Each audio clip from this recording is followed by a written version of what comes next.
বলেছে তাহলে বল। বলেছে I cap plus J cap minus K cap. একটা কি বলেছে I cap minus J cap plus K cap. তাহলে এটাকে আমি কি ধরতে পারি এ ভেক্টর, এটাকে কি ধরতে পারি বি ভেক্টর। তাহলে এবার কি বলেছে এই ভেক্টরটার কি বলেছে লম্ব একক ভেক্টর। তার মানে এই দুটো ভেক্টরের পারপেন্ডিকুলার বা লম্ব থেকে আছে।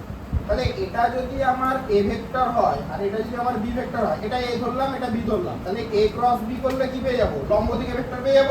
তাহলে এটা সি ভেক্টর, তাহলে সি ভেক্টর ইকুয়াল টু কি হবে এ ক্রস বি। তাহলে আমাকে প্রশ্নে জিজ্ঞাসা করেছে এ আর বি এর লম্ব দিকের একক ভেক্টর। তাহলে এ আর বি এর লম্ব দিকে কে আছে সি ভেক্টর। তাহলে সি ভেক্টরের আবার কি বের করতে বলেছে একক ভেক্টর।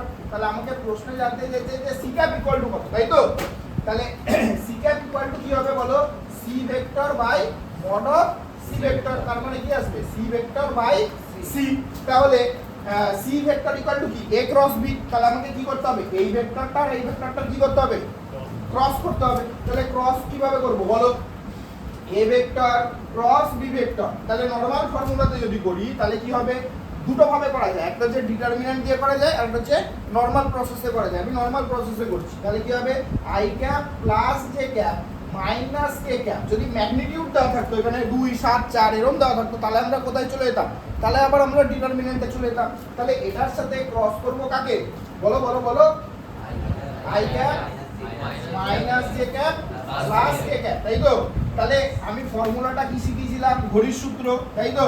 তাহলে আই এর সাথে কাকে গুণ করব না আই এর সাথে কাকে গুণ করব জে। তাহলে আই এর সাথে জে কে গুণ করলে কি আসবে কে আসবে। তাহলে যেহেতু এখানে একটা মাইনাস আছে তাহলে আই ক্রস জে মানে কি কে, তো সামনে কি আছে মাইনাস, তাহলে এটা কি আসবে মাইনাস কে ক্যাপ আসবে। কি বললাম বুঝতে পেরেছিস। আচ্ছা এরপরে কি হবে বল আই এর সাথে কে কাকে গুণ করব কে কে। তাহলে আই এর সাথে যদি কে কে গুণ করি তাহলে উল্টো দিকে মাইনাস জে। তাহলে আই এর সাথে কে কে গুণ করলে কত আসবে মাইনাস জে। এরপরে কি গুণ করব জে এর সাথে আই। তাহলে জে এর সাথে আই মানে প্লাস কে নাকি না জে এর সাথে আই মানে মাইনাস কে। তাহলে জে এর সাথে আই কে গুণ করলে কত আসবে মাইনাস কে। তারপরে কার সাথে গুণ করব জে এর সাথে কে কে। তাহলে জে এর সাথে কে কে গুণ করলে প্লাস আই, তাই তো। জে এর সাথে কে কে করলে কি আসবে প্লাস আই। এবার কে এর সাথে গুণ করব কে এর সাথে কত গুণ হবে বলো আই।